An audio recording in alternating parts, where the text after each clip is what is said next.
शिकवलं पाहिजे. साऊ, ए साऊ, सावित्री. बोला की शेठजी. अगं माझ्या मनात विचार आला की तूही शिकलं पाहिजेस. हे काय बोलताय तुम्ही? समाजातली कोणती तर बाई शिकते का बरं? आणि तुम्ही म्हणतात मी शिकावं?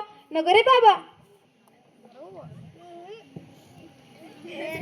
शेठजींच्या मनात हे नवीनच खोळ आले बया. म्हणतात की मी शिकावं. मी शिकलो तर मला कुठलं भूतभीत लागलं तरी? नगरे बाबा.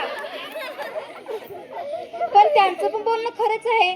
आज एक महिला त्यांच्या नवऱ्याचा मार खाते, त्याच्या सासूचा जाच सहन करते. त्यापेक्षा मी शिकलेलं बरं. मी आजच शेठजींशी बोलते. अहो अहो. बोल की साऊ. मला वाटतं की तुम्ही बोललेलं खरंच आहे. मी खरंच शिकलं पाहिजे. तू खूप चांगला विचार केलास साऊ. मी आजपासूनच तुला शिकवतो. ठीक आहे.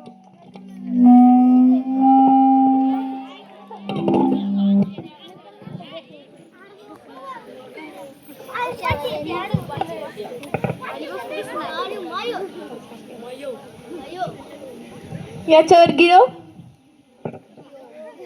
या अक्षराला अ म्हणतात. अ, आ, आ, ई, ई.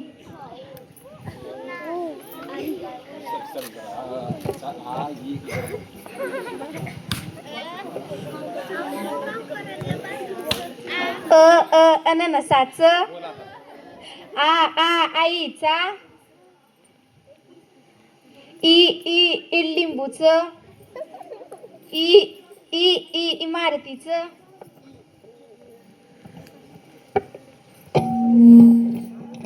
सावित्री, आता तू शिकलीस, पण आपल्याला आपल्या गावातील सर्व महिलांना सुशिक्षित करायचं आहे. आपण आजच पुण्यातील भिडेवाड्यात मुलींसाठी शाळा काढूयात. ठीक आहे. अहो मी शाळेत जात आहे.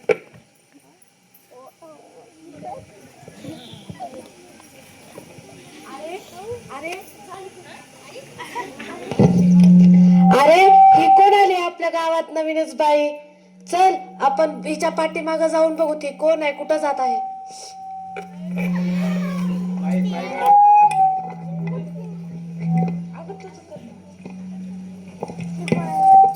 एक साथ नमस्ते बाई. बसा बसा. अरे ही तर आपल्या गावातल्या महिलांना शहाणं बनवण्यासाठी आले.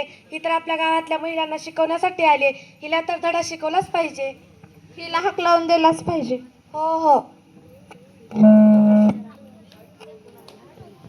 मुलींना उद्या येताना क तज्ञ मुळाक्षरे लिहून आणा.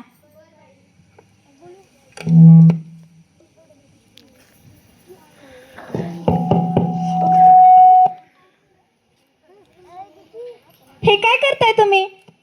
हे काय करताय म्हणजे? तू आमच्या गावातल्या महिलांना शिकवण्यासाठी आली आहेस का? अहो जर महिलांनी शिकलं नाही तर त्यांच्यावर रोज अन्याय होतील. महिलांना शिकलंच पाहिजे. हो आम्हाला माहित आहे महिला नाही शिकली पाहिजे. आम्हाला माहित आहे आमच्या महिलांवर काय करायचं. तू नको आमच्या गावातल्या महिलांना ज्ञान देऊ. आम्हाला माहित आहे की आमच्या महिलांना, गावातल्या महिलांना फक्त चूल आणि मुलंच बघितलं पाहिजे. असं नाही. महिला जर शिकल्या नाही तर त्यांच्यावर रोजच अन्याय होतील. तू ना आम्हाला ज्ञान नको शिकू. निघ इथून आता. नमस्ते बाई.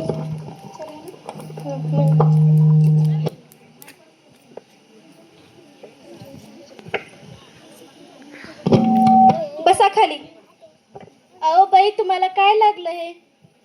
अगं काही नाही, थोडंसं खर्चटलंय. जास्त काही नाहीये. थांबा मी पट्टी बांधते.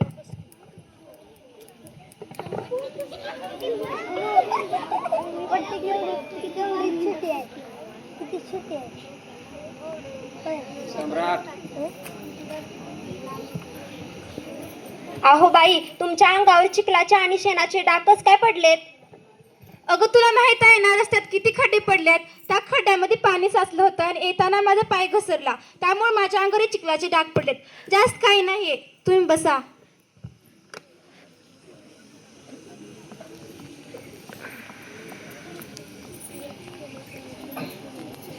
मुलींनो तुम्ही जावा आता.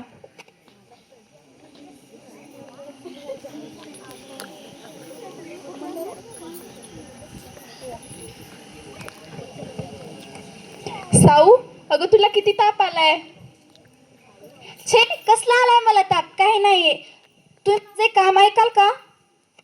अगं काम नंतर बघू, अगोदर आपण डॉक्टरांकडे जाऊ. नग मला डॉक्टरांकडे जायचं. तुम्ही माझं एक काम ऐका, मला एक नवीन साडी आणून द्या.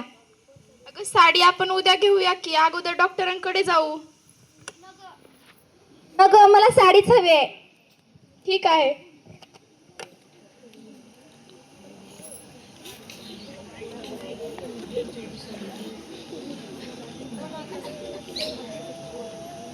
सावित्री, हे घे साडी. ठीक आहे.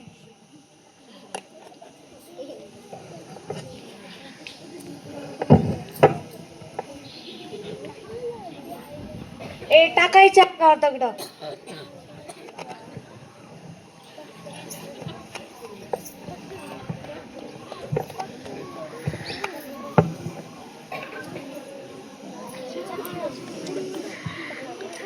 एक साथ नमस्ते बाई. बसा बसा.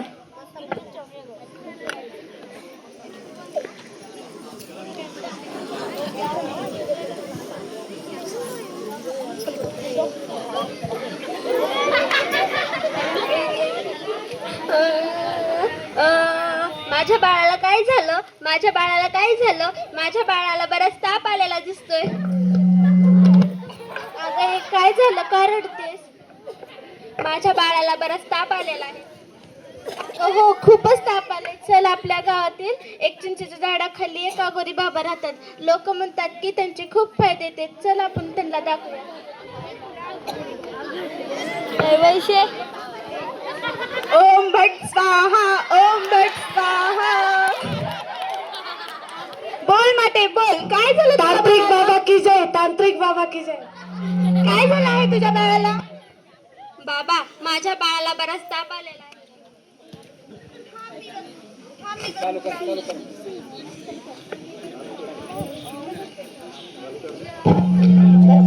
ओम भट स्वाहा.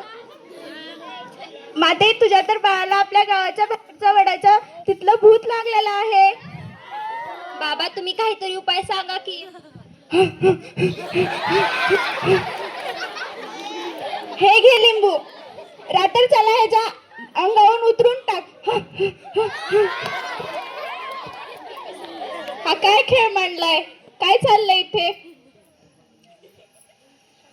काय झालं तुझ्या बाळाला? माझ्या बाळाला बराच ताप आलेला आहे. अगं वेडे, मग हा अघोरी बाबा काय करेल? तू त्याला एका चांगल्या डॉक्टरांकडे घेऊन जा. चला चला.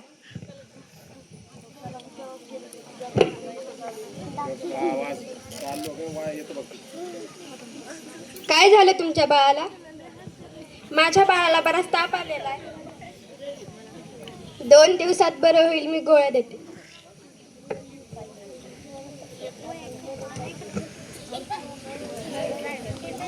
आज तुमच्यामुळेच माझ्या बाळाचा प्राण वाचला.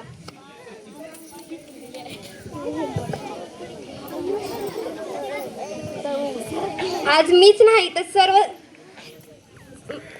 नाही तर माझ्यासारख्या अनेक समाजातील मुली आज शाळा शिकल्या आहेत. ती फक्त आणि फक्त सावित्रीबाई फुले यांच्यामुळेच. आज सावित्रीबाई फुले नसत्या तर आज आपण या पदावर आपण गेलो नसतो. धन्य आहे ती सावित्री, धन्य आहे ती ज्योतिबा फुले.